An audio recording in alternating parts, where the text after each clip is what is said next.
Tombamento de uso. Limitações e implicações no patrimônio cultural. O conceito de tombamento de uso surge no debate jurídico como uma forma de restringir a utilização de um bem imóvel a determinadas finalidades, geralmente ligadas a atividades culturais ou artísticas. No entanto, esse conceito gerou controvérsias, especialmente no contexto do julgamento do recurso extraordinário 219.292 de 2000, em que o Supremo Tribunal Federal decidiu que o ordenamento jurídico brasileiro não admite tal modalidade de tombamento. Para entender melhor essa questão, é necessário explorar as bases do tombamento, suas finalidades e as implicações da decisão do Supremo. O tombamento, de modo geral, é um instrumento que visa a proteção de bens que possuem relevância histórica, cultural, artística ou arquitetônica. A principal função do tombamento é garantir a preservação da integridade do bem tombado, impedindo alterações que possam comprometer seu valor cultural e histórico. O sistema de tombamento, regulado pela legislação, exige que o bem seja registrado, o que confere a ele um status de proteção especial, embora não transforme a propriedade em bem público. No caso do tombamento de uso, a proposta era limitar a utilização do bem a uma determinada função, como, por exemplo, um imóvel que poderia ser destinado exclusivamente a atividades culturais, artísticas ou educativas. A ideia era que a proteção do patrimônio cultural não se restringisse apenas à preservação física do bem, mas também à sua utilização de acordo com os interesses da coletividade. No entanto, essa perspectiva encontrou resistência no âmbito do Supremo Tribunal Federal. O relator do caso, ministro Otávio Galotti, foi categórico ao afirmar que o tombamento de uso não é reconhecido no direito brasileiro. Ele argumentou que as limitações impostas por um eventual tombamento de uso deveriam ser efetivadas por meio do instrumento da desapropriação, que é a forma legítima de intervenção do Estado na propriedade privada para fins de utilidade pública ou interesse social. Isso significa que, se o Estado deseja restringir a utilização de um imóvel a uma determinada finalidade, ele deve desapropriar o bem, assim, transferir a propriedade para o domínio público, respeitando os direitos dos proprietários. A decisão do Supremo gerou debate sobre os limites da atuação do Estado em relação à propriedade privada.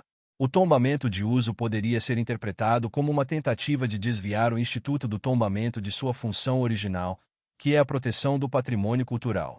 Essa tentativa de vincular o uso do bem a uma finalidade específica sem a devida compensação e formalização da desapropriação levantou preocupações sobre a segurança jurídica e os direitos dos proprietários.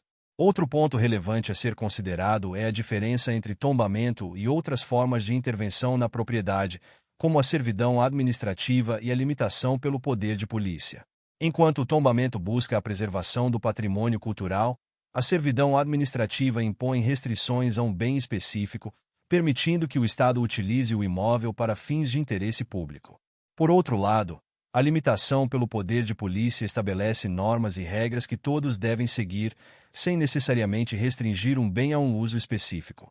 A questão do tombamento de uso também toca em aspectos mais amplos da política pública cultural e da proteção do patrimônio. Há um interesse legítimo da sociedade em garantir que certos bens continuem servindo a propósitos que beneficiem a coletividade, como a promoção da cultura e da arte. Contudo, é fundamental que essa proteção ocorra dentro dos limites da legislação vigente e respeitando os direitos dos proprietários. Os críticos do tombamento de uso argumentam que ele poderia criar insegurança jurídica e desestimular investimentos em bens imóveis que, apesar de sua relevância cultural, poderiam ser utilizados de forma mais ampla. A imposição de restrições sem a devida compensação poderia resultar em conflitos entre o Estado e os proprietários, tornando a proteção do patrimônio cultural uma fonte de litígios e controvérsias. Além disso, a decisão do Supremo também levanta questões sobre a eficiência e a eficácia dos mecanismos existentes para a proteção do patrimônio cultural. Em vez de tentar restringir o uso de um bem por meio do tombamento, o Estado poderia adotar outras estratégias, como incentivos fiscais ou a criação de programas de financiamento para a manutenção e preservação de imóveis de valor cultural. Essas alternativas poderiam fomentar uma maior colaboração entre o setor público e a iniciativa privada, resultando em uma proteção mais eficaz do patrimônio cultural. Um exemplo prático dessa questão pode ser observado em várias cidades que possuem imóveis históricos. Muitas vezes, esses imóveis são de propriedade privada, e os proprietários enfrentam desafios ao tentar realizar reformas ou adaptações necessárias. Se o tombamento de uso fosse admitido, o proprietário poderia ser obrigado a manter o imóvel em condições específicas, o que poderia desestimular a sua preservação.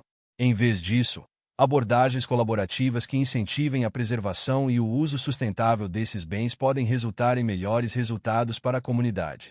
O tombamento de uso, ao tentar estabelecer limitações à utilização de bens com valor cultural, precisa ser visto à luz da legislação que rege a propriedade no Brasil. A decisão do Supremo reafirma a necessidade de um equilíbrio entre a proteção do patrimônio e os direitos de propriedade, enfatizando que a desapropriação é a ferramenta apropriada para impor restrições significativas ao uso de um imóvel.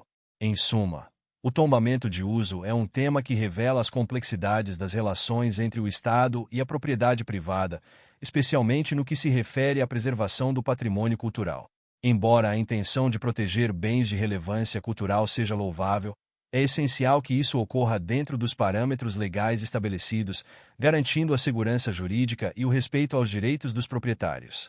A decisão do Supremo Tribunal Federal não apenas reflete essa necessidade, mas também destaca a importância de se buscar soluções que respeitem tanto o patrimônio cultural quanto os direitos de propriedade, promovendo um ambiente de colaboração entre o Estado e a sociedade na proteção do patrimônio cultural brasileiro.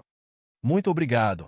E não se esqueça de curtir o vídeo, de se inscrever em nosso canal e de compartilhar o vídeo com amigos e familiares para aumentar essa rede do bem. Ative o sininho também para receber todas as notificações dos novos vídeos. Até mais!